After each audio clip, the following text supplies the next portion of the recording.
Welcome to the Practical Church Revitalization podcast. We look at revitalization in real time, examining the ups and downs of revitalizing and replanting historical and legacy churches throughout New England and the U.S. And now here's your hosts, Eric Malloy and Don McKinnon.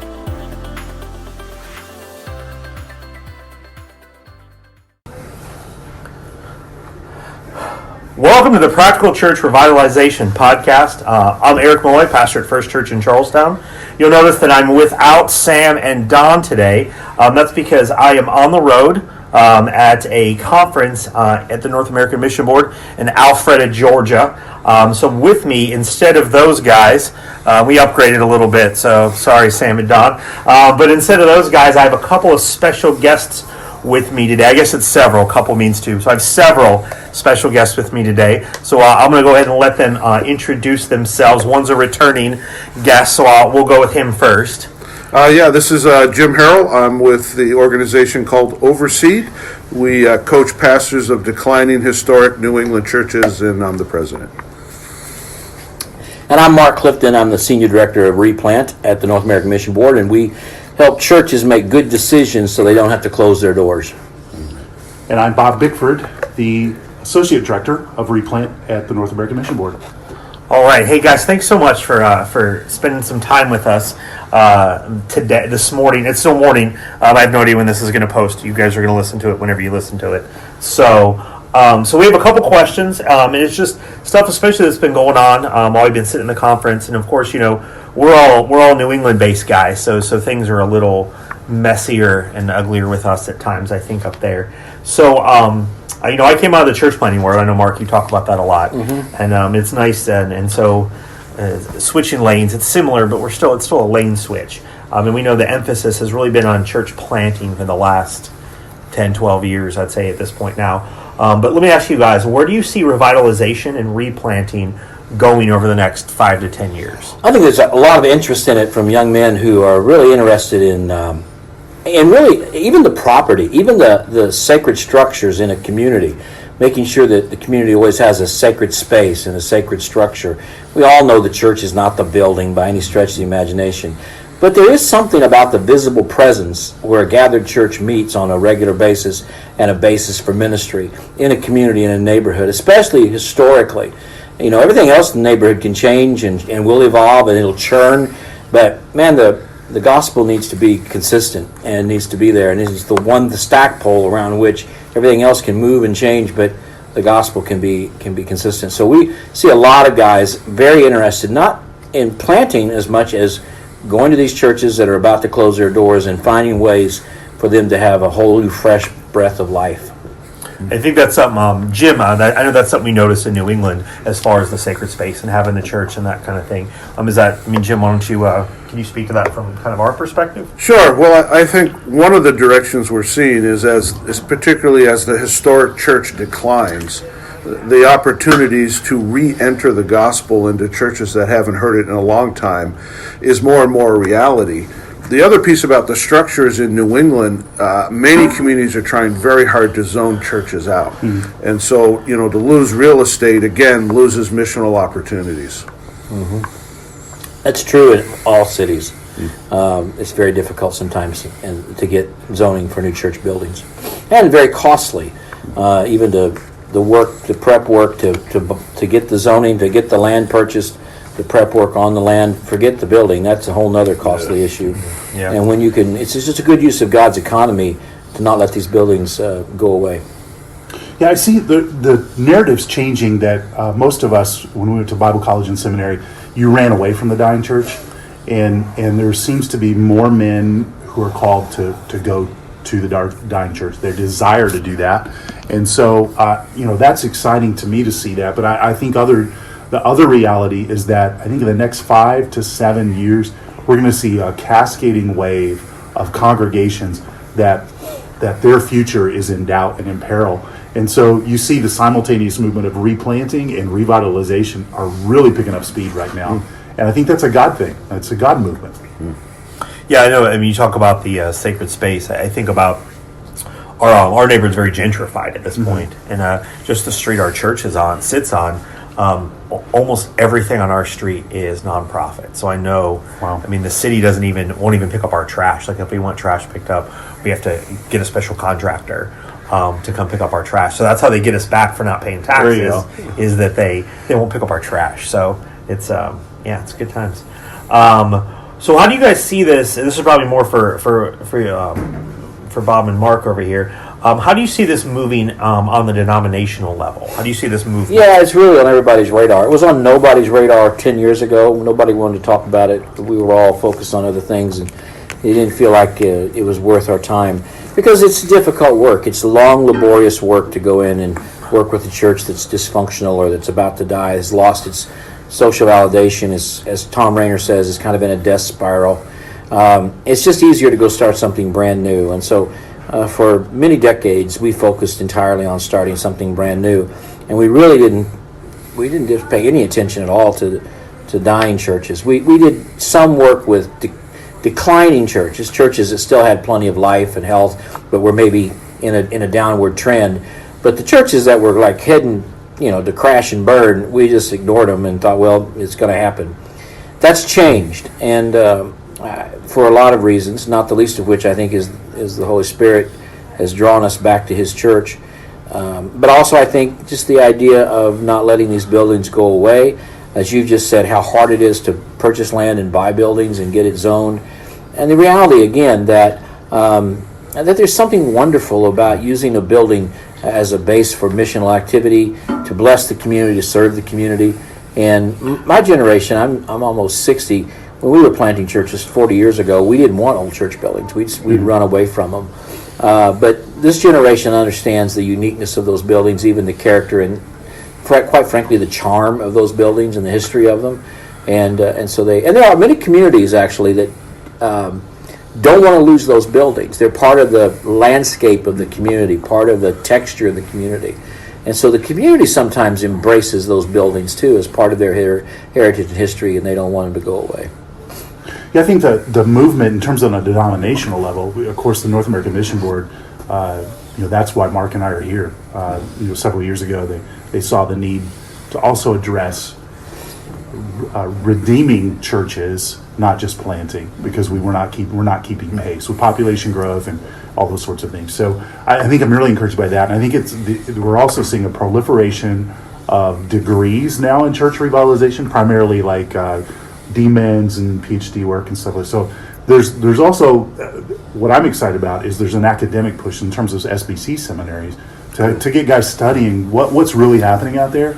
So the fruit of that is going to hit about at the right time when we're really needing to apply that on associational levels and strategic levels, and I think so. It's really incredible to see all that happening.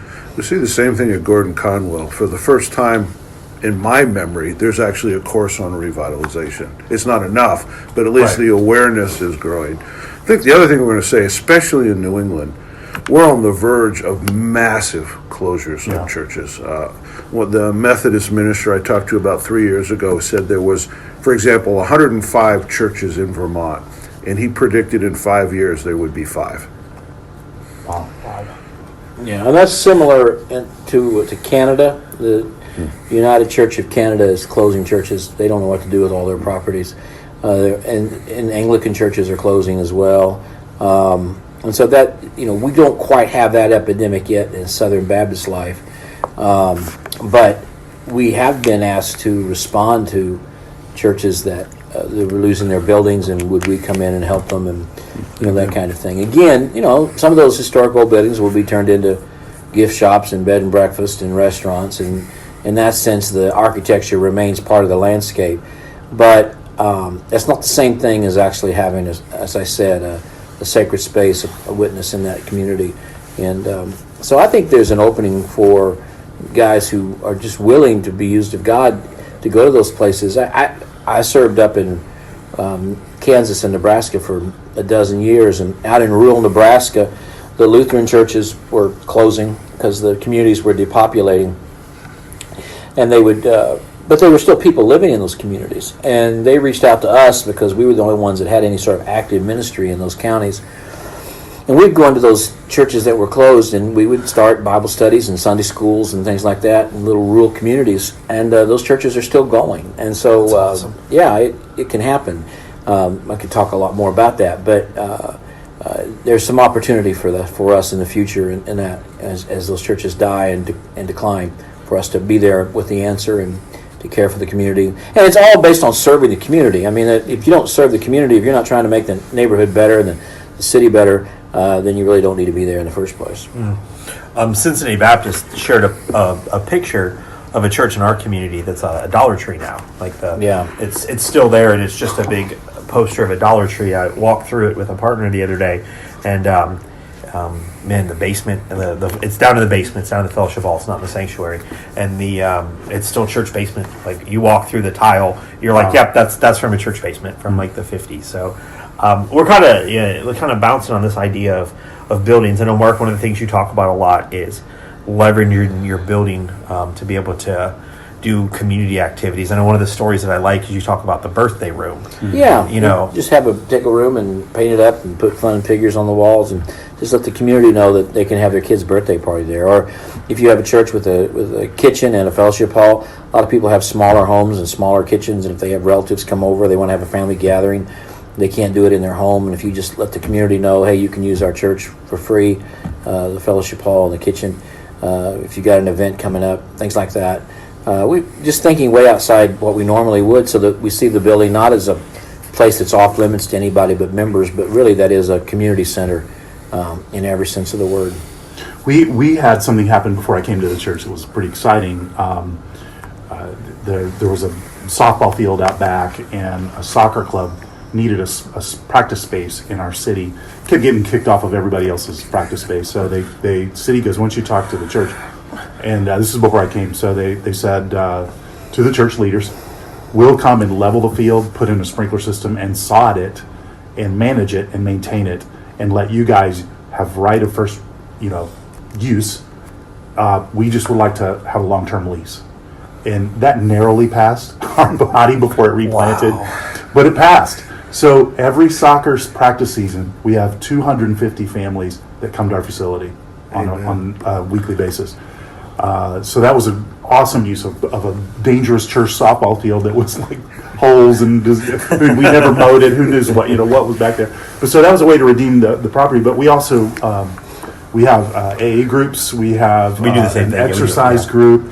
We have a cappella women's singing group that meets. We've had classical school, classical conversation school that's met in. So we realize that the church facility is the most unused piece of real estate throughout the week, and we just tried to flip it on its head. Yeah, and we used our building, and others do too, we let the business community know that it was open for lunches. If they wanted to have some business lunches there and cater them in, they could use that. That's a good idea. And so, because we had fellowship hall, we had screens, we had whiteboards, and they could have somebody could cater it for them. And so we had a lot of times we had businesses that would use our building for a catered luncheon or even breakfast. Well, it's funny you say that, because we have an AA group, and we've been we're a replant. Our big push recently has been evangelism and sharing the gospel. And it's funny, folks in our church they'll say, when I prayed at the beginning of the week that God would give me an opportunity to share the gospel, and I had a chance to today. And you're like, awesome. That's it's amazing when you pray for the will of God that He gives it. And I just I tell them what's really cool is every time I walk down to the AA meeting, I'm almost every time I get a chance to share the gospel with somebody. I had a guy approach me the other day and literally just, hey, what's that? Somebody told me good people don't go to heaven. What does that work like? And so you just think, wow. And so I think it's great that you talk about having the community in your space, and the opportunities that kind of open up from that. So the next question, I was curious about this. The Revitalization Network just launched last year, and it's kind of the first national, and they announced their first national conference for February 2020. Do you see this as kind of being as replanting Revitalization becoming more of a national network, or do you see more of like regional groups and conferences being more? Both, just like church planting has. There are certain national church planting networks and then regional church planting networks. And the good thing about church planting is there's a network for everybody. And so we're going to have that with Revitalization too. It's going to be contextual but also broader. So both and Yes. Same, agree. It's, I'm regional, so yeah. Yeah, we have national and regional all sitting right here. I guess that makes so I think sense. one of the defining realities, and this is going to be true for us, is that replanters and revitalizers are most likely going to be bivocational. That's your story, Eric, Yeah, right? So it's my story too. Just came out of it, yeah. So the ability for a bivocational guy to take time off to travel to a national thing is going to be limited, right? So you're going to have a both and then I think too, our cities and contexts are so unique that it's important to have guys in my area that know what it's like to replant my area. It's important to have national because it gives you a sense of momentum, a sense of movement that you don't get when you're just isolated in your own region. So the national kind of connects the dots, but the real driving force will be the regional networks. Well, I mean, I'll speak as a replanter coming out of bivocational. It's nice. I was at the conference back in August, and then, of course, the labs, there was a lab back in August, and use the proper terminology. And then to come here today, and it's encouraging to see other guys. And you're, because I think sometimes replanting can be so isolating because you're like, well, I'm not really a planter, and I don't really do planter stuff, but I'm not really an established church pastor because I got to work for it. And so it's I think it's nice to be able to connect with other guys and be able to kind of see. And even regional, I'm sure you're seeing this. Like in New England, I've got Northern Maine, I've got just outside of New York City, I've got Western Mass. So I've got a whole dynamic even within that small geographic area. Yeah. And for those of you guys outside of New England isn't just Boston. I think, and I'm, we're in Boston. I'm a Boston. I think so many guys. Thanks for clarifying that for you. There's a funny meme that goes, it's like how people outside of New England see it. It's like Boston and then, just a little bit of the state. So I think a lot of guys think it's just, one giant city. Do you have any other football teams up there besides the Patriots? Are there any other football teams anywhere besides the Patriots? Oh, okay. I mean... I think they should rename the trophy. Just call it the Belichick Trophy, right? Yeah, there you go. So last question, and I want to hear from all you guys because I bet you we're going to get some different perspectives. What advice would you give to pastors who are looking into revitalization and replanting? Yeah, keep looking. Look at all different resources. Not just one out there. There, different opportunities that fit our own sort of giftedness and how God's created us. And so, look around and talk to lots of people, read lots of books, and inform yourself. Don't isolate yourself. And there's all kinds of resources. Just drink them all in and let the Holy Spirit really speak to you through them. And then get into a brotherhood of men who are replanting and revitalizing and listen to them. And God uses relationships to empower us.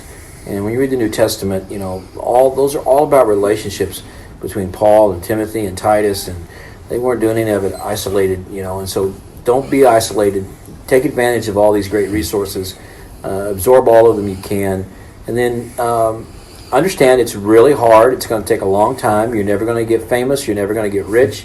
You're never going to be a celebrity pastor. So that's okay. Just put all that aside, and you're not going to get the praise of men.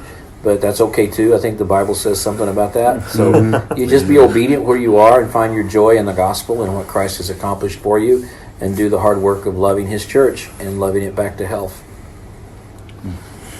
I would think that the biggest thing that I would say would be confirm your call to replanting or revitalization. It's not just another job, and it's not just another ministry assignment.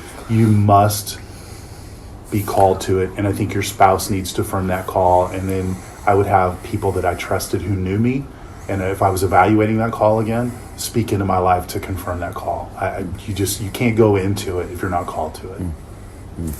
Yeah, we tend to call our replanters patient catalysts. So there's got to be kind of an innate ability to go at God's pace. Yeah. But you also got to be a catalyst for something new, or you'll just turn the lights out. And so we need someone who's got vision, but doesn't have to get there in a hurry. Right. But then also just address your own stuff.